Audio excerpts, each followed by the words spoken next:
Supreme court से चुनाव आयोग को एक बड़ा झटका लगा है और ईवीएम पर एक बड़ी बात चुनाव आयोग ने बोल दी है।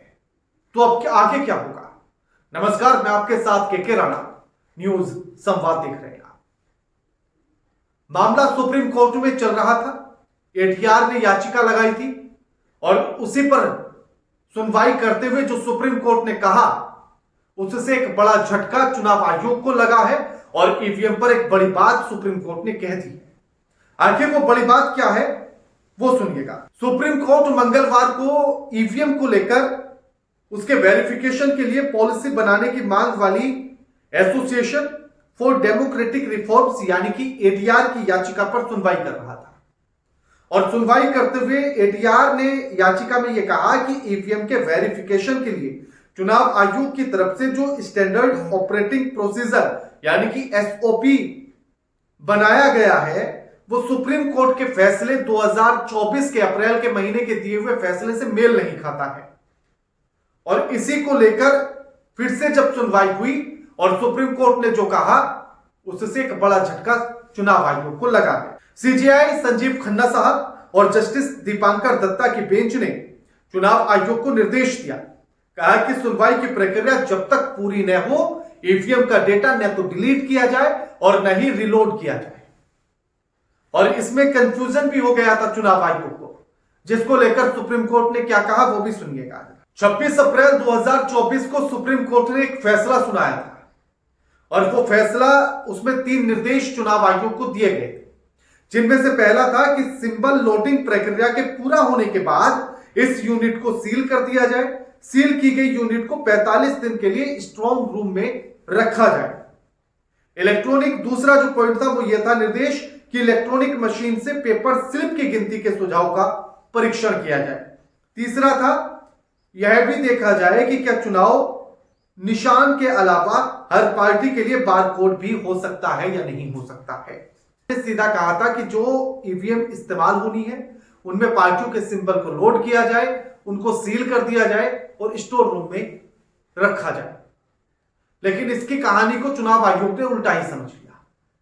चुनाव आयोग सीधा डेटा डिलीट करने लगा, जिसके बाद सुप्रीम कोर्ट ने कहा कि भैया आप डेटा डिलीट क्यों कर रहे हो, रिलोड क्यों कर रहे हो। बात तो सिर्फ इतनी सी थी कि अगर किसी को कोई संदेह है यानी कि कोई दूसरे और तीसरे नंबर पर आने वाला उम्मीदवार या प्रत्याशी है और वो उस नतीजे को लेकर कोई संदेह जताता है तो आप सीधा सा भैया इंजीनियर बुलाइए ईवीएम बनाने वाली कंपनी से और जांच करवाइए और उसमें ये पता लगाने की कोशिश कीजिए कि ईवीएम से छेड़छाड़ हुई है या नहीं हुई है। इतनी सी बात बतानी है, बात खत्म। चुनाव आयोग ने नई कहानी रच दी। चुनाव आयोग ने डेटा को डिलीट कर दिया, डेटा को रिलोड करना शुरू कर दिया, नए डेटा को। सुप्रीम कोर्ट ने कहा कि भैया इतनी लंबी प्रोसेस की जरूरत नहीं है, जांच बस इतनी हो कि छेड़छाड़ हुई या नहीं हुई, आगे की कहानी मत सुनाइए। और साथ ही जो है अगर कोई उम्मीदवार द्वारा से ईवीएम की जांच कराना चाहता है तो 40,000 रुपए का पेमेंट उसे करना होता था चुनाव आयोग, ये उसका शुल्क था।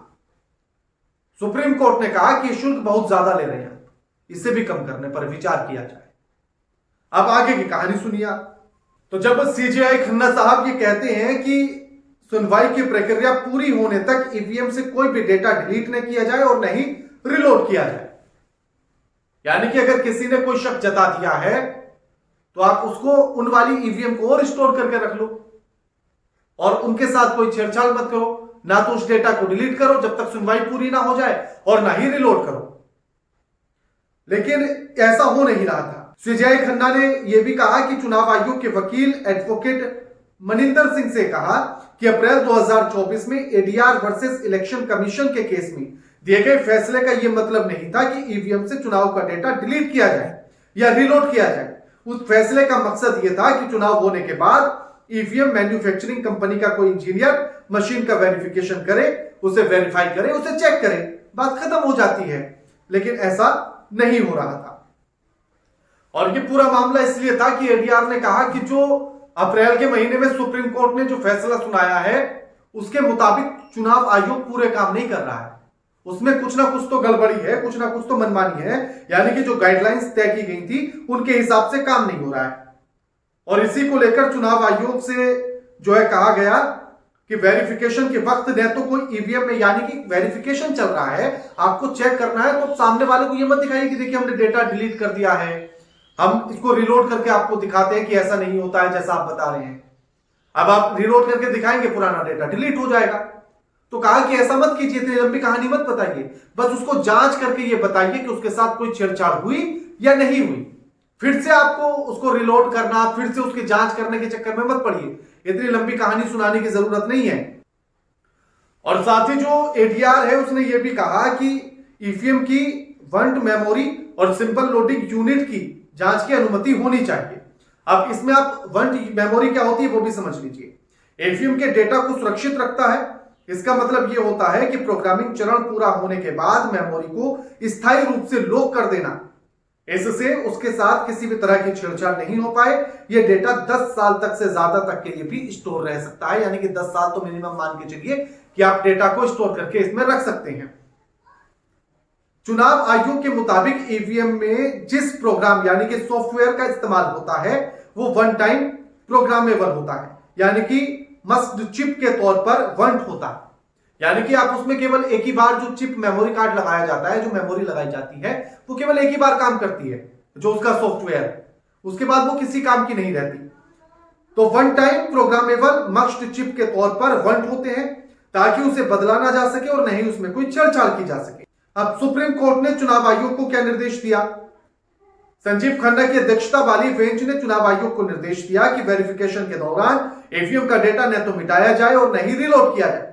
एडीआर की अर्जी में कहा गया कि ईवीएम वेरिफिकेशन के लिए ईसीआई का स्टैंडर्ड ऑपरेटिंग प्रोसीजर अप्रैल 2024 के ईवीएम वीवीपैट केस के फैसले के मुताबिक नहीं है और उसको करने की कोशिश करें। साथ ही कहा कि सीजेआई ने ईसीआई के वकील से कि 2024 के फैसले में ईवीएम का डेटा मिटाने या रिलोड करने की कोई मंशा नहीं थी, इससे जांच की थी, उसकी जांच करने की बात कही थी, उसको डेटा को डिलीट करने की या डेटा को रिलोड करने की बात नहीं की गई थी। बेंच ने कहा कि उनका सिर्फ यह मतलब था कि वोटिंग के बाद ईवीएम बनाने वाली कंपनी का इंजीनियर मशीन की जांच करे, लेकिन चुनाव आयोग नई कहानी सुना रहा था। अब इससे कितना फर्क पड़ता है, चुनाव आयोग कितने दिनों में अपनी बात पूरी करता है, चुनाव आयोग आगे की बात क्या करता है, चुनाव आयोग कितना गाइडलाइंस को मानता है, निर्देश को मानता है, ये देखना होगा।